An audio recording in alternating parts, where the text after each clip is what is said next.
Welcome to No Password Required, a monthly conversation that gives you an up-close and personal look at the world of cybersecurity. Hello and welcome to No Password Required, a podcast dedicated to exploring the minds and personalities that make up the field of cybersecurity. I'm your host, Ernie, and with me, as always, are Jack Clabby and Pablo Torres. On the podcast today, we are going to chat with Dr. Greg Hall, a research scientist at the Institute for Human-Machine Cognition and the University of West Florida. Greg's day-to-day responsibilities include research in full-spectrum cyber operations and contributing to the Florida Cyber Range, a digital platform that provides training and testing solutions for academic, government, military, and industry. Speaking of people who make major contributions, Jack, Pablo, how are you? Ernie, we're doing great. Doing great on my end, at least. Pablo, how are you? Boys, let me tell you, doing wonderful. A little bit perplexed as to what's happening today. We have open allegations from the Biden administration talking about China being responsible for the Microsoft breach. So that's a little jarring now that we're actually pointing fingers to see what's going to happen next. Other than that, life is good. Well, it's funny you mentioned that. The Admiral Mike McConnell, who's the director of Cyber Florida, he sent out a link questioning whether or not we were in the wrong business because apparently the federal government is now offering you up to $10 million. That's right, $10 million of them if you can find some attribution to nation-state actors. So is that where do you think we are with that, Jack? I mean, you're giving me the look like, oh, my goodness. Next thing you know, I'm thinking we're going to have the Clint Eastwood, the spaghetti western, the man with no name, riding around cyberspace hunting people down, you know? That's head-turning money, right? That's a lot of money. So you could see a great 80s movie coming together here where a couple of folks, team up with a foreign government to do a little bit of hacking solely for the purpose of turning them in and then splitting the money together. I kind of like this idea. But I love incentivizing Americans to do the right thing by turning in foreign actors. Like, do we need a $10 million reward to incentivize folks to turn in foreign actors? I don't know how that works, but we'll take it. Better to have the $10 million out there than not, for sure. Yeah, I haven't. Pablo, have you done some digging into that? Because I'm just wondering. I mean, what is it that what does a concrete line of evidence look like that, what gets you that winning ticket as opposed to, what do you just send him an email? Yeah, looks like it was the Russians, and congratulations, you got a check, because if that's the case, Oh, man. Well, I guess we'll see. We don't have any actual physical representation of a group out there sending this sort of information and actually profiting from the submission of data. I'm kind of leaning, and I hope this isn't the case, but I'm kind of leaning to a situation where they're going to respond in the way that the Microsoft bug bounty program responded to some white hat hackers who went ahead and contributed information. And more or less, their response was, thank you for the information, but you don't qualify for any award, as we already knew about it. Did you actually know about it? Or are you going to just go ahead and say that you knew about this and not do the $10 million payout? Conversely, on the other side, I think this is a powerful use of the internet and the free market. And all we have to do now at this point is just sit back and let it go to work. However, I do believe that with this huge headline across the entire country, the globe, $10 million is a lot of money. They're trying to find the creme de la top person capable of hiding who hasn't been found yet. And they're not even asking for the darksiders who hacked the Colonial Pipeline. That lasted a month. They're simply looking for someone that can hide better than the Colonial Pipeline hackers from DarkSide. So if the U.S. can follow through with this reward promise, and I think they will, I think they're looking for someone that's going to help them catch a big fish. And it's going to ultimately expose that individual to a potential vulnerability depending on how it is that they associate with the interwebs and with the free world. Because from that point onward, you kind of just become the go-to guy or gal that's always going to be responsible for addressing some of our nation's critical infrastructure. So it's going to be interesting to see how it plays out. It's great to see that the the CISA is taking action. And for those of you who don't know, the Cybersecurity Infrastructure and Security Agency, wonderful organization. They're taking steps in the right direction. But I think it's not until this moment with the $10 million bounty that we're really seeing some significant proceedment in what cyber hacking and criminal hunting is going to look like for the future. Yeah, you wonder if it's like turning pirates into privateers by giving them letters of marque. Yeah. I don't know if I have my history right, but No, it's funny you mentioned that, Jack. Yeah. I've been doing some thinking on that because, now I'm going to dive into the deep world of international espionage. I know a guy who's good at disguises, a guy who's very strong. We're going to put the team back together. We're going to get a van. And we're going to go around the country finding the Russians. So I think we could pull an A team together here for this. I think we should. This is how this all starts. I think we should put that out to our subscribers. Listen, if they're interested, send their resumes into Rex. He can start screening. And if any of our listeners want to donate a van, because we are doing this kind of on the cheap. We may have to use a secondhand van, which is okay because the A-Team van at the time, I don't think was new. I think it was like a 1980 something or other variant. I wonder if you have, for something like this, if you put a $10 million bounty up, does it incentivize, think about Dog the Bounty Hunter and think about the sort of bounty hunting culture. Does it incentivize, I'm not making any allegations that any of those guys break the law, but we've all seen The Mandalorian. When you put a big enough money That's up right. there, $10 million creates an incentive to use methods that may not be methods that when you hand this over to the federal government, you necessarily want to take credit for. So I wonder if there's a little bit of a disincentive there. Yeah, and I was thinking about that too. So what is that, again, what does that look like? And then you say you turn this stuff over, and Jack, this kind of goes into the legal aspect, the chain of custody. How much of it's going to be admissible when you're like, oh yeah, by the way, yeah, it's true. Well, they have tips and crime fighting hotlines at local levels for solving crimes, and it's done anonymously, and you don't have to use. The idea is, if the tip leads to an arrest, the evidence you provide doesn't have to be used. They take it, they go and develop. The government develops their own evidence, and the anonymous tip line can be protected. So that's one way of doing it. And then at the federal level, there are whistleblower programs that the Securities and Exchange Commission, which looks at public companies and investment advisors, they've had them in place for years. The Department of Justice has also had them for certain whistleblower programs for public corruption, and those have paid out huge dollars, and typically that's a percentage of the recovery, not just a cash bounty. This almost brings us back to the old days of like the Wild West, where that's right, dead or alive, post the number. But we got to try something, and I like that the government's trying something that's not criminalizing the entities that are the victims of the hack.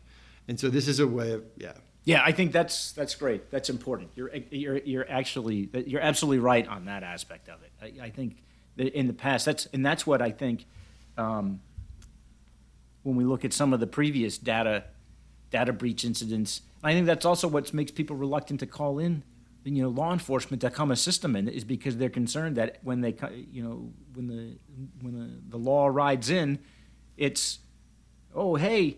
Well, it turns out you weren't doing this, and this, and this, and so now we're going to fine you. So then they talk about adding some insult to injury. I think so, and I'd like to see an appeal to patriotism here. I'd like to see a little bit of an appeal to the better angels, where if we believe that foreign actors are responsible for these things, it's an attack on American productivity, on American jobs, on American products, on American safety and security, right? If we can't have the rail lines working, if we can't have the gas for our cars, that makes it harder for us to defend the United States. So we can't have remember it was beer. When's enough? Beer and meat packing. So now we're at beer and bacon. What am I supposed to do? I mean, come on. Wine and cheese? What is this? That's exactly. right. What is this thing? So I think that I like where they're going. It's, try something but I think appeals to patriotism. I think a little bit more conversation around this is good. And I think some kind of protection, if it's a company that gives the information, I would like to see some kind of protection for information sharing for companies that share information. I think Yeah. that's always, to me, that we see that as an impediment to working carefully on issues like this, is that the worry is, it's like Chief Wiggum in The Simpsons, the police are powerless to help you, but very engaged if they think you've done something wrong. And that's an overstatement, but there's a lot that the government would need to do at the federal level to change folks' mind that they're there to help. Yeah. You know what I was just thinking? You said it, appeal to patriotism. We're fighting there are foreign actors running around, destroying our critical infrastructure, taking down you know who we need? We need Patrick Swayze and we need Charlie Sheen. We need the Wolverines. We need the cyber version of the Wolverines to fight this new Red Dawn here that's happening today. And now, but look, there's 10 million Somalians for those that take that land that first blow against the I invaders. think that's what we need. We need a movie that is sort of like a Red Dawn style movie where it's a group of kids, in a high school hacking program, who the whole grid gets shut down, but because they're on, solar powered, they're still up and their satellite connection's still going, and they've got to save the U.S. from Russian cyber hackers. We'll call it, Red Dawn. There was a second Red Dawn. We'll have to come up with a good name, Red Evening or something like that, instead of Red Dawn, and we'll stock it. We'll stock it with whoever the top kids are today working in the industry, and I feel like that will do more than $10 million will ever do. Done. Print it. Call your contacts, Ernie and Pablo. Let's go. Yep. Let's get this thing going. Done. I'm in. Count me in. Done. I love it. I tell you what, I think we're onto something. I think this is where it's going to go. I think this is going to be great because, who knows better than a Red Evening than I got nothing. That's how about Red Dusk? Work on the name. We're going to call it Red Dusk. Red Dusk. Yes. Yes, the Red Dusk. And with that said, we're going to take a quick break. When we return, we're going to talk to Greg, our guest today from University of West Florida, about his journey from an elementary school kid with an Atari 800 XL to his current research scientist role at the University of West Florida. And if past shows are any good indicator, we may delve into his preferred method of transportation. Spoiler alert, Prince sang a song about it, and it has nothing to do with a red/raspberry beret. Have an idea for a guest or topic? Send an email to info@nopasswordpodcast.com. Okay, welcome back. Our guest today is Dr. Greg Hall, a research scientist at the Institute for Human-Machine Cognition and University of West Florida, UWF. Welcome to No Password Required. Thank you. Glad to be here. So you live up in Pensacola, Florida, huh? I'm in Pensacola, Florida again for the second time in my life. Second jaunt through here. Actually moved to Pensacola when I was a high school kid. Went to Gulf Breeze High School and then eventually went to University of West Florida, studied computer science.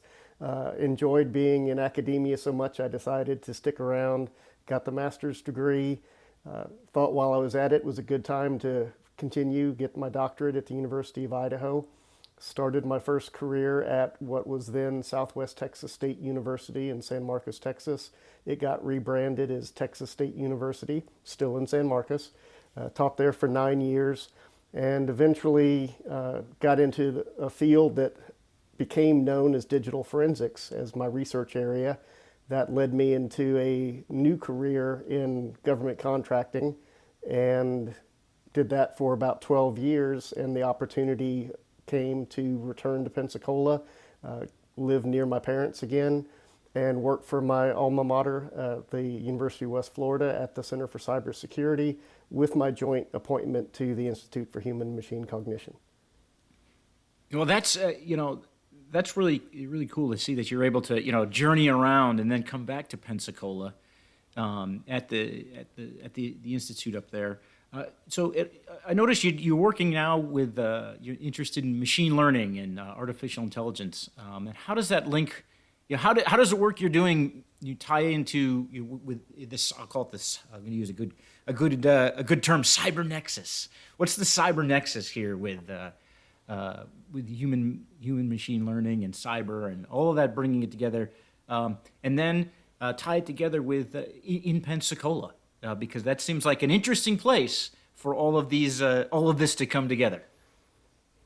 Well, I'll say when I finished my undergraduate degree and my master's at the University of West Florida, the Institute for Human-Machine Cognition existed, and it was on main campus as part of the university, run by Dr. Ken Ford.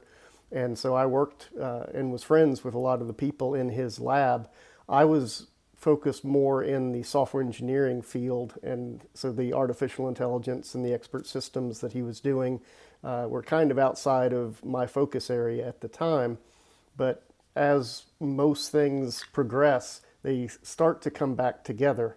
And in the field of software engineering, and as I got into digital forensics and started to learn more about cyber threats and malware analysis and those other types of subfields of it, you start to deal with massive quantities of data. As a malware analyst, and the millions of pieces of malware that come along, it was very common that I would be doing reverse engineering on a piece of malware, which was, for all intents and purposes, identical to a piece of malware that a colleague was working on in the same cubicle. But because the hashes didn't match, we didn't know until we started diving into it that we were both really researching the exact same sample. And as a result, I started to think, how could I find patterns and commonalities within this binary that would allow me to detect that overlap of highly similar samples? And that's where things like machine learning and expert systems, artificial intelligence, they start to come into play. And those are kind of rebrandings of multivariate statistical analysis, factor analysis, clusters, et cetera, that have existed for a number of years, but those mathematical techniques are being applied now in new technologies that are better known by their more modern mainstream titles. So the technology allows you to make a match between two pieces of malware that have different hash values, but are otherwise functioning in the same way. Yeah, that's the simplest version of the first prototype I made, did exactly that. And all I did to make that possible was to use a reverse engineering library. In this case, it's called Capstone, a module for Python. And I was able to get a disassembly listing of a Win32 binary. And what I would do is I would break that into slices, essentially the functions of the code. I would then generalize them into basically, I take the assembly instruction and replace its operators, or operands rather, with the type of operand. So if it was an immediate, or if it were a register or an address, I would just generalize each instruction and then do, say, a MD5 hash of that slice. And then I could take two different programs and see how many of those slices lined up. So is this, what you're describing, is this sort of your PhD work, or is this after that? Where are we in the life cycle when you were working on this, Dr. Hall? So that was well after my academic days.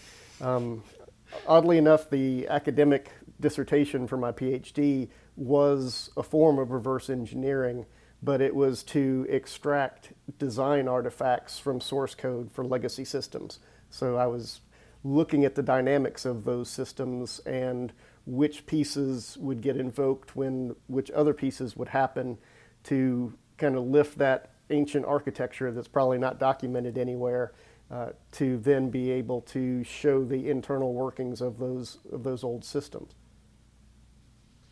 So you're talking about this in the digital forensics and kind of pulling reverse engineering.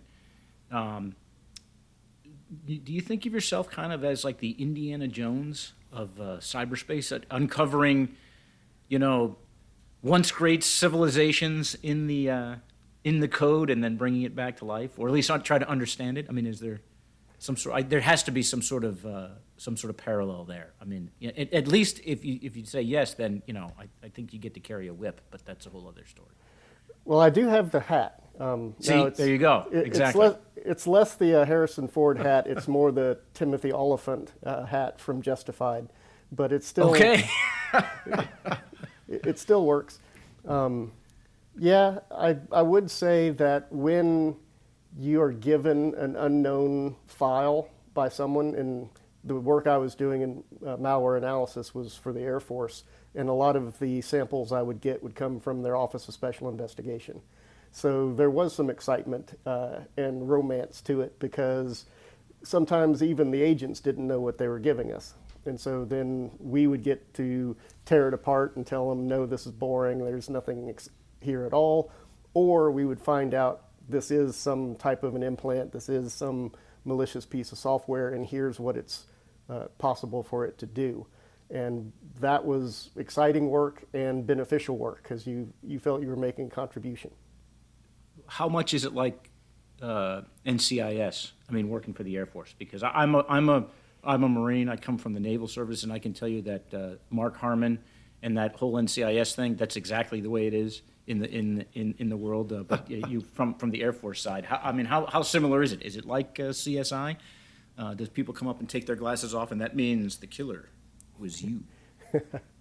Well, it was impressive to see these guys get to waltz right into a skiff or other secure facility with their guns without anybody stopping them, to see them walking around without any insignia on, because they don't wear their rank, so no general or anybody can tell them or order them about. I'm sure it's a very exciting lifestyle. I didn't serve myself. I wasn't on that side of the badge, but I have a lot of friends who were. Got to go out, because I was living in Texas, got to go to the shooting range with them and see them use their guns and get to shoot at the paper targets with them. So when you were in that role and you were working with the Air Force, and you cracked what it was that you were looking at, maybe you can't tell us this, but when it was an interesting artifact, what would happen next? Where would it go? What would happen once you made that identification? Well, the result of the analysis would be a report. As this is where it becomes boring. This is where it becomes government processes, right? Like, once you've cracked it and you figured out what it's capable of, what it's trying to do to a system, then what you do is you write a report, but you have to write the report for someone who at certain points is not going to be a technical person. And that becomes the challenge of telling, and not to call out the generals, but usually a general, you'd have to give some pictures, you'd have to make it clear, and not because generals aren't smart people, but because they're very busy people and they're not typically technically oriented people. How do you get better at that skill? Because it's one thing to be trained in a very deep level and to be creative on the technology side, and it's another thing to be an excellent writer and a communicator. How did you, develop both those skills at the same time? Well, I think I rely heavily on my academic background and the fact that my first career was as an academician, as a college professor in a technical field. So for a number of years, I was teaching while I was in graduate school, and then I taught professionally for nearly 10 years. That's where I kind of honed that experience. And even in classes with colleagues, I was usually a pretty bright guy getting good grades, and so people would come to me and ask for help with the homework, and I would have to find other ways to clarify something. So if the way the professor hadn't explained it, or if the way the textbook covered it wasn't getting the point across, I'd have to find some other metaphor or allegory or something that brought that concept home to that person. And it's just, I think maybe there's a inherent skill, like a trait people have, of being able to explain complex issues more simply without being condescending, I hope, most of the time. And then part of it is just repetition. What kind of research projects are you working on now, Dr. Hall? So I've got a grant funded currently by MXD, which is Manufacturing Times Digital. And this particular grant is to build what I've called the cyber threat mission model.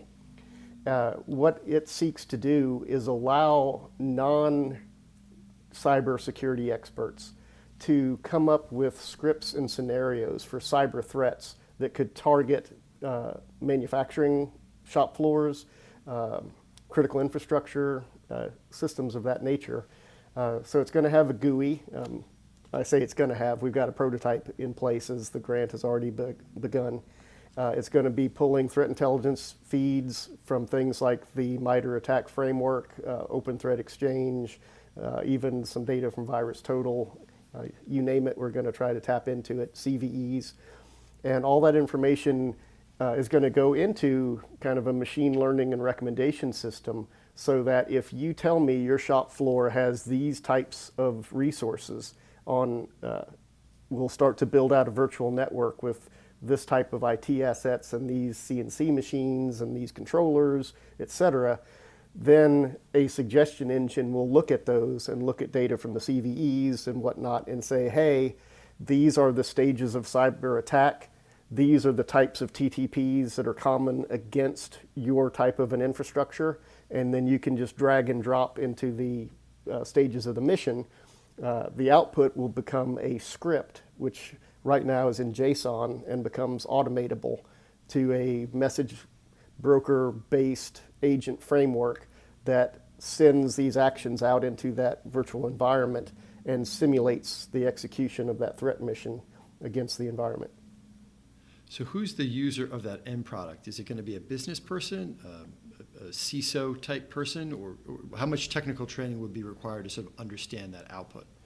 So if I do my job well, there won't be a heavy technical burden and need to understand cybersecurity on the end user. The anticipated user of the system, first and foremost, would be your security people for, say, a manufacturing company. We're definitely looking at the cyber supply chain and looking at the smaller companies, the mom and pops, who are really good at building whatever widget it is that they manufacture, but they don't necessarily have the large staff in cybersecurity and the IT experience. So they're highly super focused on what they do, but we need them to be able to evaluate the defenses that they've got in place and understand what types of attacks they might be susceptible to. And as they grow or as they have to be in compliance with federal regulations to be part of these larger contracts, allow them to experiment and run and simulate certain types of things happening, maybe even a ransomware attack as a simple one to simulate, and what would happen to their environment. Part of the infrastructure that we're building, if we get it correct, is we would run these cyber missions one stage at a time. And if you think of the Lockheed Martin cyber kill chain as a simpler example, we could start with reconnaissance, move forward through the mission. At the end of each mission stage, there would be an entire system snapshot, if you will, taken, and then we would advance to the next stage. And that would enable us, after we run a part of the mission, and if it's successful, revert to snapshot, change some of our defensive tools, put some new signatures in place, what have you, and then try to rerun that same mission stage and see if we were able to block it or detect it more quickly. Well, that's outstanding, because that is something we've talked about before on the show here, where we have increasing regulation or guidance from the government for its federal contractors. That might be one thing for a Lockheed Martin to apply, more challenging as you go down the subcontractor chain and you end up with small but highly specialized manufacturing businesses that just don't have the resources to develop it all the way out. And so this does sound like something that will allow for a lot of experimentation and usable data on the output side that could help those smaller businesses that are doing highly specialized work stay compliant and stay operating, frankly. And as you kind of alluded to there, these small businesses, which in a lot of these government contracts get some preference to be funded. We want to help the smaller shops in addition to the large contracting agencies. Those smaller businesses, they become the weakest link, and that's where the adversaries head. And they try to get their implants or corrupt the system in some way at that weakest point.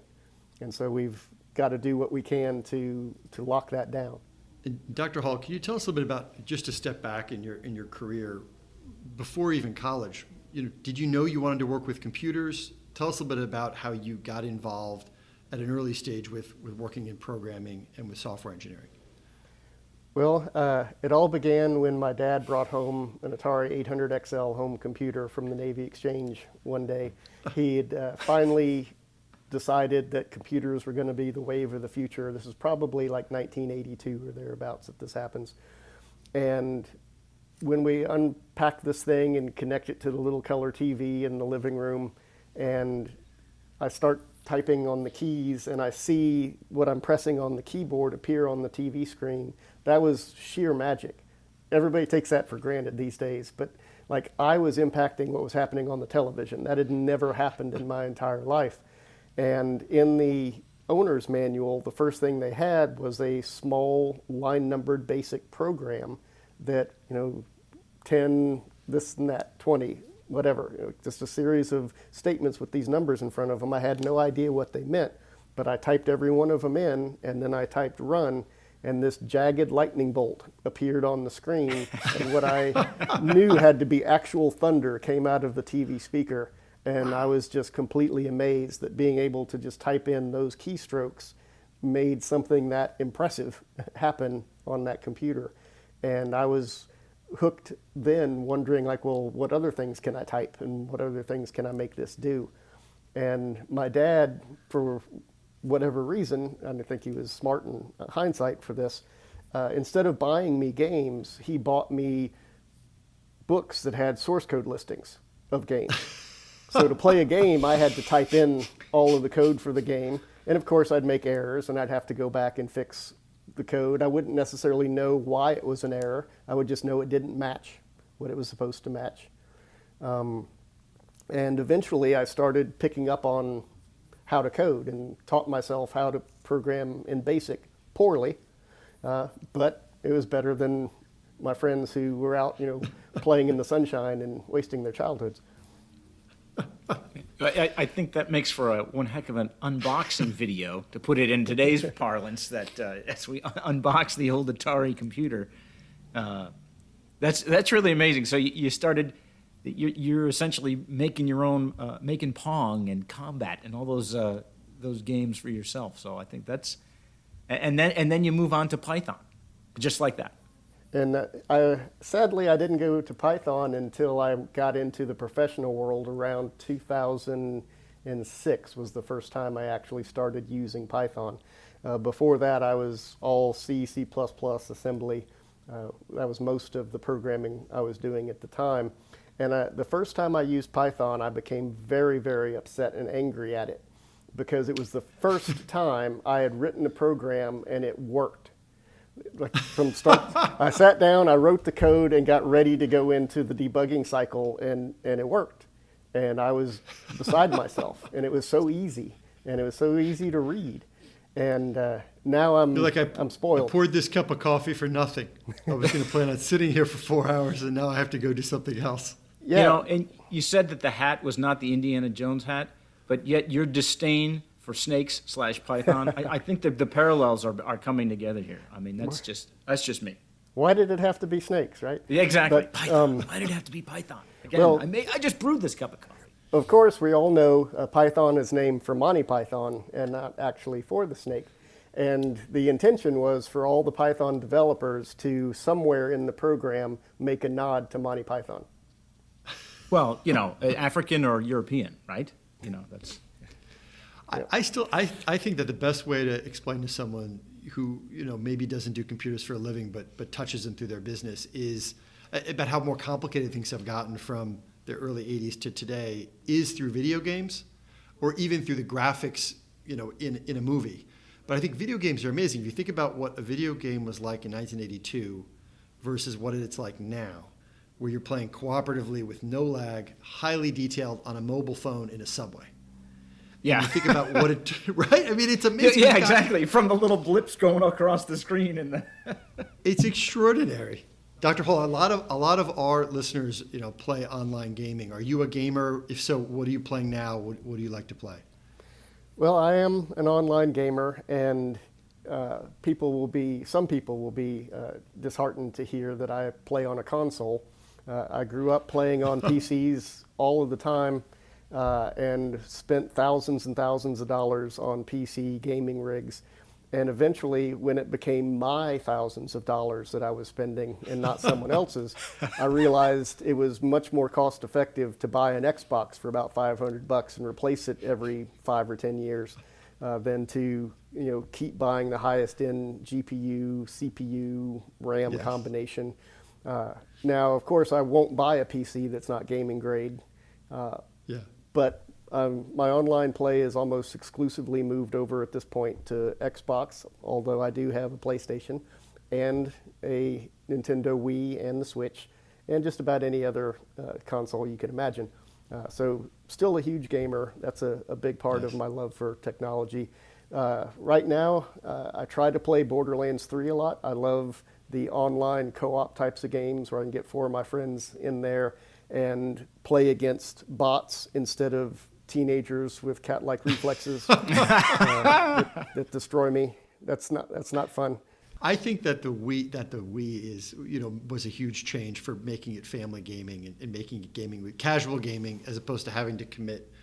As much as I like to commit several hundred hours to something, it is nice to be able to do it. And the Switch has been a lot of fun. We had a Switch about maybe 6 months ago, and we play it, the sort of in-person co-op and then also online co-op. I just think the Switch is outstanding. It's a different way of playing games than playing it through a gaming rig, but I think it has made it more accessible, and its massive success is clearly representative of that. So it's good to hear that even somebody who knows how to do it from the computer perspective can still enjoy the Switch. Well, how about this? Let's put this out. If we see a convergence of machine learning, AI, cyber, and gaming, where do you see this? Do you think what do you think the future of AI, machine learning, and gaming is? How does that come together? I mean, are we talking to get super? I mean, is it going to get to be where it's no longer fun to play the game because you show up and the machine is just too good for you? Well, interesting point you make there, because one of the biggest impediments, I think, to early online gaming was the weakness of the AI. So when you would play against bots, they would do dumb things. It was the best AI that you could come up with at the time, but if you played some of those early versions of, say, Unreal Tournament or Quake against the computer bots, they would make silly choices at times, which was great as a player because I get to shoot someone in the face with a bazooka, which I wouldn't have been able to do. Which is always fun, by the way. I mean, I'm just saying. And then my personal thought about what happened in gaming was that the AI actually became the hurdle. They weren't able to make very smart opponents. And I believe that was the dawn of multiplayer online gaming, because now each bot is actually a person. It's being controlled by another meat brain out there. And so all they're providing is the arena and then all of the intelligence at the dawn of Call of Duty and the massive online battle arenas. That's all, meat-powered intelligence. So I think there are still advances definitely being made in the AI for gaming, but I think we kind of took a sidestep away from it, and that led to a new group of people who became gamers. It's not just the antisocial folks like myself who went into the computer to get away from the outside world. These people, nowadays will jump into these online games, and that will be a big social interaction for them. Well, thank you very much, Dr. Hall. After a short break, we will return with Ernie's Lifestyle Polygraph. Stay with us. You are listening to the No Password Required podcast. We cover cybersecurity and a lot of other stuff. All right, welcome back. Greg, as you may know, in the federal government, in order to obtain a national security clearance as a government civilian, you have to undergo something that is known as a lifestyle polygraph. That is a rigorous assessment of your ability to determine your trustworthiness as well as your integrity. And to that end, we're going to subject you to No Password Required's own version of it, our own very own lifestyle polygraph. Are you ready for this? Knowing what the real one's like, I think I'll be okay. Okay. So these are very, very in-depth probing questions. They can be rather uncomfortable at times. As a matter of fact, this first one will make probably some people very, very squeamish. So we put it to you. First question is, number one, what year was the best Corvette released? Well, that's an easy one. It was the year mine was released. So that would be 2015, not the very first year of the 7th generation Corvette, which was 2014, but 1 year into it when they decided to release the Daytona Sunrise Orange color option, which was not available in 2014. And it's the best one because I purchased it. And it's also the best one because the first time I saw it, that type of 7th generation Corvette, I had no idea what it was. I wasn't a sports car guy at the time. I really had no following of Corvette as a type of a car. And I just saw this thing in my rearview mirror coming up on me on the highway in San Antonio one day, and it shot past me, and I just thought it was probably the most beautiful car I'd ever seen in my life. And as soon as I, sadly got to work, I started Googling what car that was, and I found out what it was. And then I found out how much they cost. And to my surprise, I could almost sort of kind of swing it. And after looking at them for about a year, I finally decided I had to have one. And so I've bought it back in 2015, and I've had it all this time, and I hope to have it until I die. So, does that mean? I mean, what generation are they on now? I mean, I'm not a car guy, but I see some of the newer Corvettes going by, and So- like you, I wouldn't have recognized it as a Corvette. Yeah, so they've gotten off script a bit with their design team because that 7th generation got rid of the Coke bottle looking brake lights. That used to be a defining characteristic of a Corvette is you'd have 4 round brake lights in the back, 2 on each side. And the 7th generation had these more spaceship looking things. And the current generation is the 8th generation, which just came out in 2020. And it was revolutionary in that it is a mid-engined car, the first mid-engine Corvette. Other mid-engine cars are Lamborghinis and Ferraris.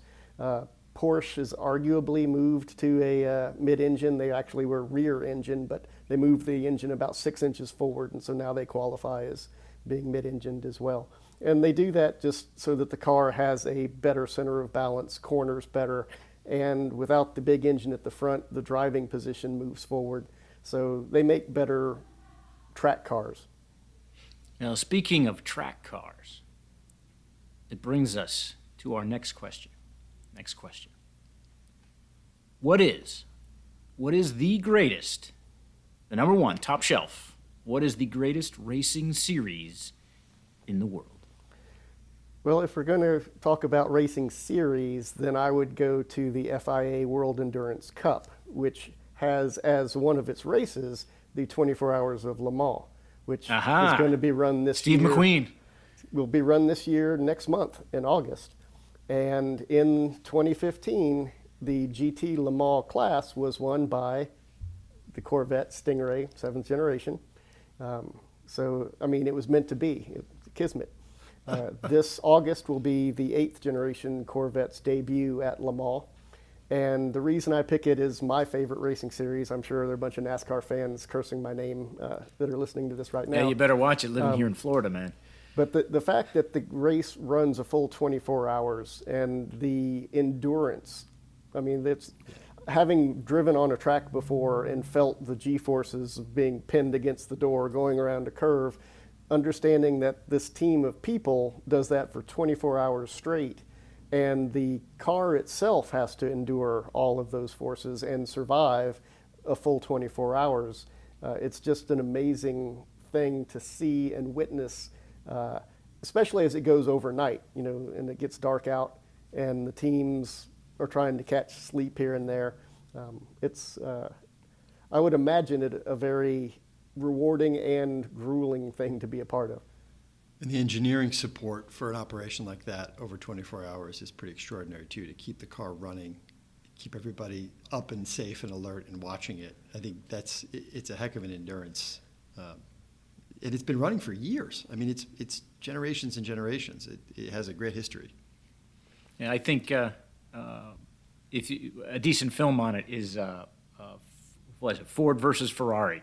I think that gives you some really good insight into the, like you said, the technology behind it, the support staff behind it, the energy that these companies put behind it. But no, that's great, and I think that's we don't talk much about that those racing series, because again, we're stuck here in NASCAR country. God bless it. No offense to the folks up there in Indianapolis, but we are across the peninsula from Daytona, so we have to give props there. I think I have in my mind where you're going to go with this next question, but I'm going to put it to you based upon some of our discussions. Okay, which item would you rather reverse engineer, given your background? The flux capacitor or an Iron Man suit? Well, I'd love to have an Iron Man suit, I'm not going to lie. But I also think, like, part of me is like the hacker thinks I could maybe cheat a little bit with the flux capacitor, right? So if I RE a little bit of it. Marty! Well, if I RE a part of it and it takes me 5 years to come to a breakthrough, right? Then I hop in the DeLorean and I go back 5 years and I give myself the breakthrough, right? Isn't that? Yes. But doesn't that violate the premise? I mean, you're not supposed to bet on sports? You're going to alter the future, Marty. Your parents are going to be out of existence. I'm a hacker. What I'm supposed to do is break the rules of use. I'm supposed to violate the warranties on things. The very laws of nature. You get the DeLorean with it, which I don't think the DeLorean ever won Le Mans, the 24 hours. I don't think so. No, it did not. I think it was the steel body. That's what threw it off. It was too heavy. Too heavy. An Iron Man suit, I mean, at the end of the day, it still relies on being made of metal for its defenses. I mean, it has the Jarvis AI in there, which would be pretty cool to spend time with, I think, and a lot of offensive weaponry. But the thing gets dented from time to time. Whereas the flux capacitor, I mean, once you solve it once, you control all of time, frankly. So I think the ultimate power of the flux capacitor kind of puts it in the lead there. Plus, you get all these conundrums you get to play around with. Yeah, see, now we're delving into the deep end of, we mentioned, the story of quantum and time travel and such. And yes, I think is a discussion for a future podcast or maybe a past podcast. If you pick the wrong one, pick the flux capacitor every time, because if you pick the wrong one with the flux capacitor, you can always go back and pick the Iron Man suit. That's And now we have our own version of how time travel works. I love it. So, speaking of time travel, which has nothing to do with our next question, number 4. During your childhood, which toy, and these are classic. I mean, I don't understand why these things were taken off the shelves. These are classics. Which toy were you most likely to be injured by? The sit and spin, which is that it's essentially a disc that you sit on and you crank your hands around and you whip yourself around until you throw up. Or the classic lawn darts, otherwise known as their commercial name as jarts, which are it's about a foot-long dart with a heavy metal head and a point on the end, and then these plastic fins, and then you'd have to pitch them from one end to a hoop down the other. And of course, your other teammate would be standing on the other end of it so that you could kind of pitch it in their direction. For those of you who aren't familiar with the classic sit and spin or lawn darts. So, Greg, which one would you more likely have been injured by? If we get our flux capacitor, you could travel back in time to tell your 9-year-old self, hey, put down the what? Well, since I was injured by it, the definitive answer would be the sit and spin. Uh-huh. But I couldn't really blame the sit and spin because I would spin until I lost grip on the center of the sit and spin, and then I'd bounce my head off the linoleum on the kitchen floor and wake up a little bit later and try again. Where the lawn darts, Now, I think in the manual they told you not to stand at the target end when you're throwing the darts. But of course, all my friends, we were, nerdy engineer types, and we knew it was far more efficient for the red darts to be thrown to the far end, and the other team at that end had the other darts, and I had their hoop where I was. And so we were just hucking these darts at each other. I think we were just lucky enough to, or had the reflexes good enough to avoid any serious permanent injury. But, that said, these being my childhood toys, it wasn't always clear I was going to go far in school. It's something about the lawn dart, it's dangerous when you're using it. Whereas the sit and spin, its danger doesn't become immediately apparent. And so I think I had the same experience that you did, Greg, where on the sit and spin, I used the sit and spin for years longer than I think I probably should have. I still have one. I do it at home larger. Now. If I had unlimited funds, I would commission an adult-sized sit and spin for my home.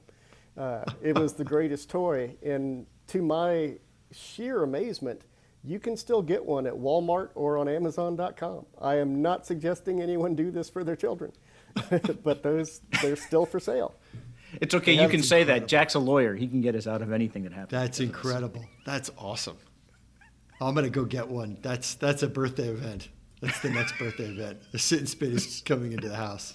So bear in mind there, Pablo, when Jack can't make the next podcast because he's in the hospital for a head injury, we'll know what happened. It comes with a helmet and a mouth guard now. That's a little bit different. That's right. Okay, and our fifth and final question. When asked if you have binged watched anything, you said yes. All the classics. Then you mentioned 3 shows that I assume that you consider classics. The 3 shows are Cheers, which again is a fine show about life in a bar in Boston. Fine show. MASH, the story of a mobile army surgical hospital during the Korean War, the show lasting much longer than the Korean War itself. And ALF, the story of Gordon Shumway, an alien who resides in suburbia, United States. Out of the 3 of those, 2, I think, clearly stand ahead. I mean, they are award-winning shows. One, it gets into a gray area, that being ALF. How do you go about, can you sell us on why ALF should be considered a classic? So that's a good question. And I think it could be controversial to a lot of people to put it in there with the classics. I mean, there are plenty of really fine pieces of television. Barney Miller, which I'm rewatching these days. Oh yeah. Abe Vigoda, Fish. Yeah. Nick Yamana. I mean, come on. So how do I put Alf, this on that same plane, this alien puppet, on the same level? And from a societal message standpoint, no, you can't even possibly go there, right? I mean, MASH. Of course not. And Barney Miller, they had life lessons for you. Alf did a little bit. Partly for me, it was just the time, the 80s, the fact that it was something that my whole family would watch. My dad would sit down and he found it funny. My mom, my brother, so the whole family would be into that show. MASH I love, but at that young age, I didn't really understand everything that was going on in MASH, right? I watch it now and I can appreciate that they're in a war and what all of that means. So for me, at my youth, I think it was the fact that it appealed to the entire family. I think that it had toys. So you could get toy Alf at the local store. There are all types of different products and cereals, and eventually he even had a Saturday morning cartoon. Yeah, So- you didn't have the Sam Malone action figure. Yeah, you didn't You didn't have that. You didn't get that. And then the one thing I would say also in defense of Alf, it had the most clever plot mechanic in a storyline I think I have ever encountered. And there was an episode where Alf was getting fat. He was getting overweight. But, like, what do you do with a puppet? Like, do we have to start making more and more bigger Alf puppets? And the way the writers handled the situation was that he didn't get bigger, he got denser. So when Alf's weight got completely out of control, he could no longer move. He had become so dense. So it becomes a density problem. And I thought that was brilliant. I love it. You watch the show and you forget that he's a puppet. And that I think is part of the genius of it. Whereas it has a very silly plot line, and you can talk about it being about assimilation, about diversity, about them being welcome to someone who's a stranger. But you forget as you watch it that he's a puppet. So I think they integrated it very well. And it opened the door for Dinosaurs, that short-lived all-puppet show, which I think is highly underrated. Yeah, that one didn't stick around. It was like No. Archie Bunker became a Tyrannosaurus Rex or whatever. That's right. But Alf opened the door to Yeah. that. And he also brought forth a new era of anti-cat people, which I thought was I forgot about Yeah. that. He eats cats, right? He is a human functioning and intelligent life form, but he doesn't understand that you can't eat the family pet. he's got a thing Forgot for about that. yeah. All right, we're going to be rewatching this weekend. Thank you, Greg, for that. So, I think that brings us to the end of the lifestyle polygraph. I mean, I don't know where you go after we've covered a lot of ground. We've gone all kinds of places. I think, Greg, we've learned a little bit about you and what makes you tick. I really can't say thank you enough for joining us. If any of our listeners wanted to connect with you, how would they go about doing that? Well, I would say the easiest way is via my email address, which is ghall, first initial last name, @uwf.edu. That's I'm always checking my email. It pops up on my phone, so it's as good as any other mechanism. All right, great. And so when we're up on the road up there in Greater Pensacola, we'll keep an eye out for a Corvette weaving in and out of traffic, blasting the music from Alf. And so we'll know exactly what's going on. So, all right, coming up next, Pablo Torres will bring in a high-powered corporate lawyer.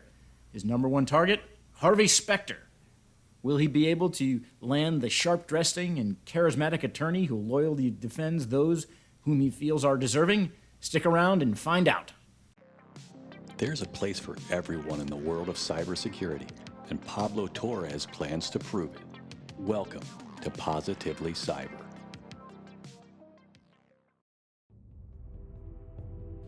Welcome to Positively Cyber. I'm your host, Pablo Torres. On today's episode, we're going to discuss the importance of a strong backbone. No, I'm not talking about lumbar support for your desk chair. I'm talking about mental fortitude, complemented by a resilient personality that is entrusted with the well-being of the corporate livelihood of our fictitious organization. When things really hit the fan, who are we going to call? No, I'm not referring to Ray Parker Jr.'s Ghostbuster anthem. Better yet said, we're talking about our fervent corporate legal counsel, our beacon of hope when all cyber legal matters arise. Let's be honest, with the team that we have built within our organization, we have rounded up some of the strongest, most unorthodox personalities that the information security industry could ever conjure, for the sole purpose of addressing the most pressing cybersecurity needs. Saying the very least, we have John Wick, aka the Baba Yaga, as our red team penetration testing lead. If this doesn't even bring up the slightest bit of concern as far as risk mitigation goes, you must have not heard about the coal fire fiasco in 2019. We in no way can afford to lose John Wick due to a clerical error being erroneously processed. And when time is of the essence, concise, stern communication based on factual evidence is the most priceless skill that any of our team members could possess. The saying in this field is, it is not if, but when, which ironically happens to be a tried and tested saying within the InfoSec industry, especially so after a publicized compromised data breach that is disclosed. We are always on alert for the next major incident, always on standby to resolve the next major ransomware breach. We are always searching for new data pointing us towards the next major threat. And once that threat is identified, we are always compiling a batch of fresh indicators of compromise to scrub our client's ecosystem to ensure structural integrity. We aim to ensure that no nefarious intent or actions are ever witnessed. And if they are, our intentions are to respond swiftly and proactively. Our concern is how can we maintain operational efficiency while also ensuring that our litigation needs are met? That's a great question, one that I hope to really dive into. With that being said, we're going to dive into what upholds the confidentiality, integrity, and availability of a transparent framework with this edition. To do so, we must suit up. I'm not talking about a hazmat suit or a janitorial suit used as a disguise to conduct a physical penetration assessment at an on-site client location. I'm talking about a corporate suit, or in this case, the corporate suit, from the hit TV series Suit. Harvey Specter. The reason we propose the addition of a keenly astute legal counsel to our fictitious organization is simply due to the ever-dynamic game of cat and mouse that is played within this industry. Harvey says it best, don't play the odds, play the man. On the other side of the table, or in our instance, the keyboard. Especially so after the Kaseya VSA ransomware attack. We need an attorney that's going to step up at a moment's notice to litigate on our entity's behalf. In case we were to ever become victim of a malicious threat actor group looking to extort us for financial gain. Harvey is known as the best closer in New York City. Why is that? Because his focus is on action after action. It's in our human nature to set goals. Sometimes we miss, sometimes we hit. We learn from both. We set our sights forward and take action toward new goals. This is how businesses grow. As Harvey says, I don't have dreams, I have goals. This is the mindset that we must have on our roster when confronting malicious actors such as the Rebel, or better said as, the malicious actors behind the Sodi no Kibi private ransomware as a service operation that most recently caused widespread downtime for over 1,000 companies. We do not have the capacity for that. The role of a privacy and cybersecurity lawyer is to advise on implementing strategies that meet state, federal, and international legal requirements. This individual is to serve as the quarterback and crisis manager during incident response to mitigate loss and ensure compliance with the law. There is no margin for error with this addition, and for that reason, we require the best to comply with the 3 big areas of concern for cybersecurity law. Number 1, assisting clients preparing for the cyber attacks, including contracting and intellectual property protection and compliance. Number 2, incident response. And most importantly, number 3, post-breach litigation, including consumer class actions and government investigations. Harvey, we welcome you aboard. Mr. Specter, you are a smooth-talking Scotch-drinking enigma.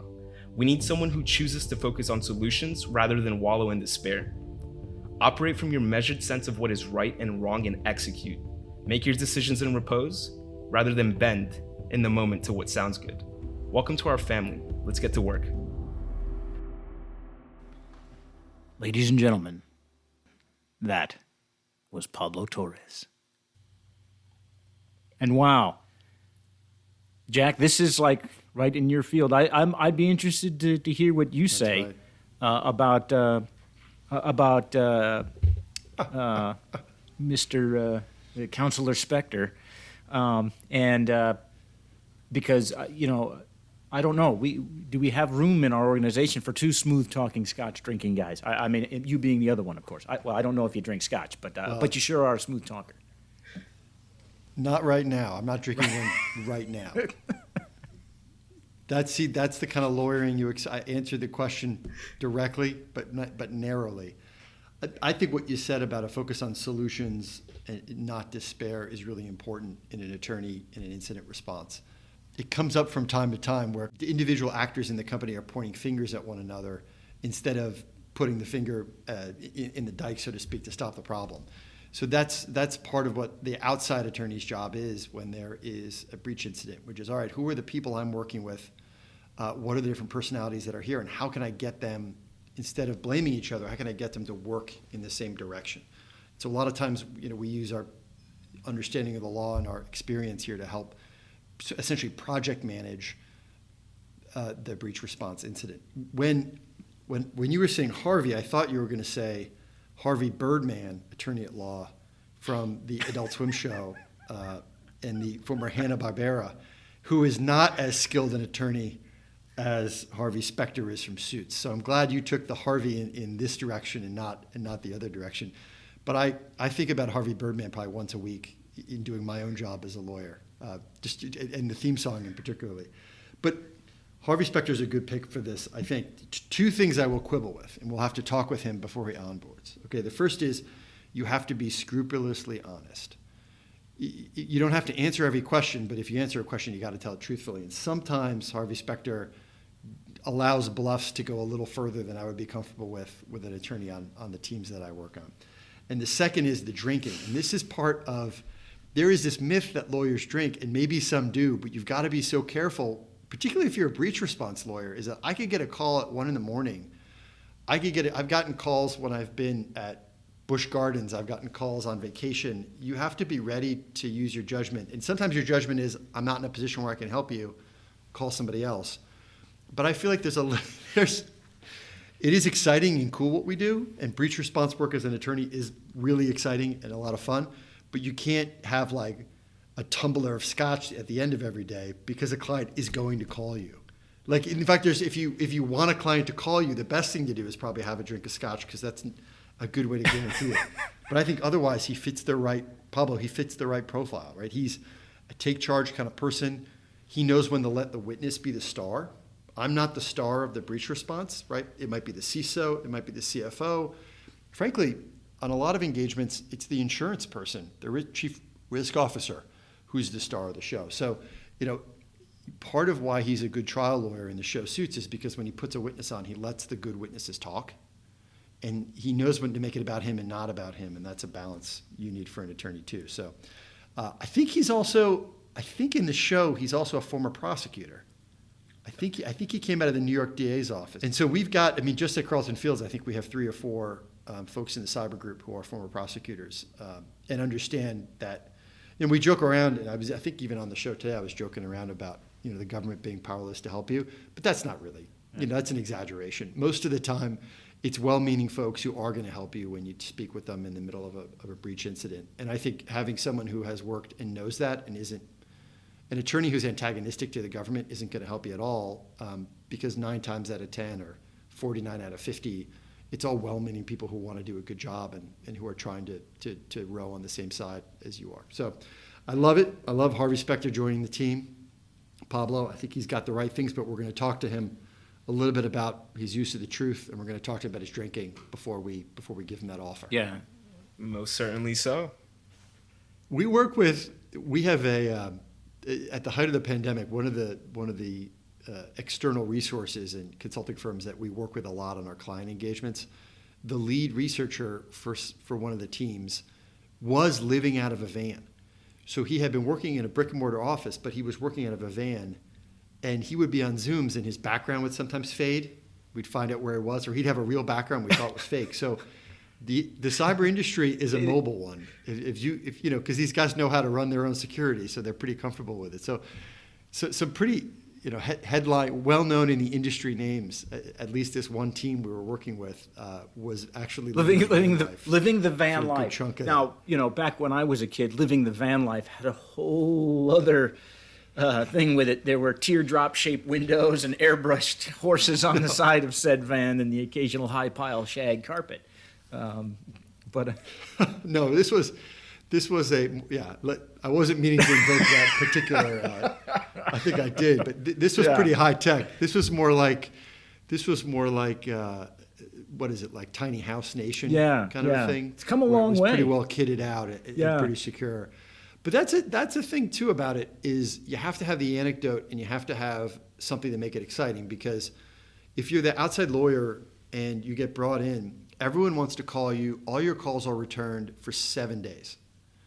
And then once the internal cyber team has their handle on it, the media relations folks have a plan in place, and the CFO has a sense of the total dollar amount that's at risk, suddenly no one's interested anymore. Another crisis has come on with this organization, and you're yesterday's news. And so part of what you have to do is find a way to make it exciting and find a way to keep everyone's interest after that initial triage is over. And a Harvey Specter-like character knows the techniques for doing that and knows the techniques for staying interesting Yes. after the initial wave of response is over. So that's part of it too. And, being able to get on and, the open Teams invitation and meet with the guy who's in the van, as silly as that sounds, on that, on those matters, the business side people from the client were like, I want to see Is that guy in a again. van? So they would all dial into the meeting. Yeah. And you're thinking, what are we doing here? So there's a part of it that, You got to have that international man of keep it mystery type interesting. thing going on there.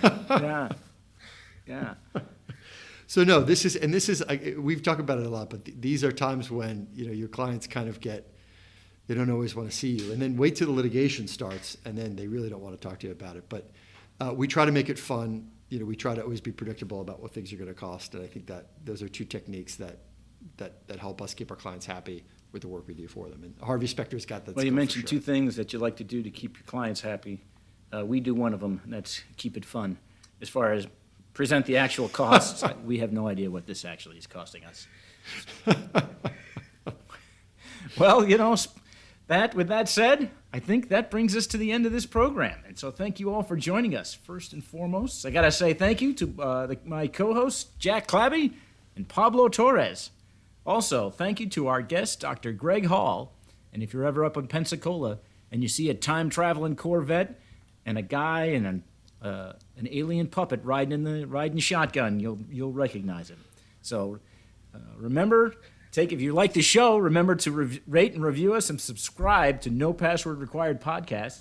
Be sure to send your questions and comments to info@nopasswordpodcast.com. As always, I'm Ernie Ferraresso. Thank you for listening, and we'll talk again soon. Thank you for listening to the No Password Required podcast. The show is produced by Cyber Florida. A special thanks goes out to our friends at Carlton Fields and Cognizant. If you'd like to learn more about the podcast, visit our website, cyberflorida.org/pod.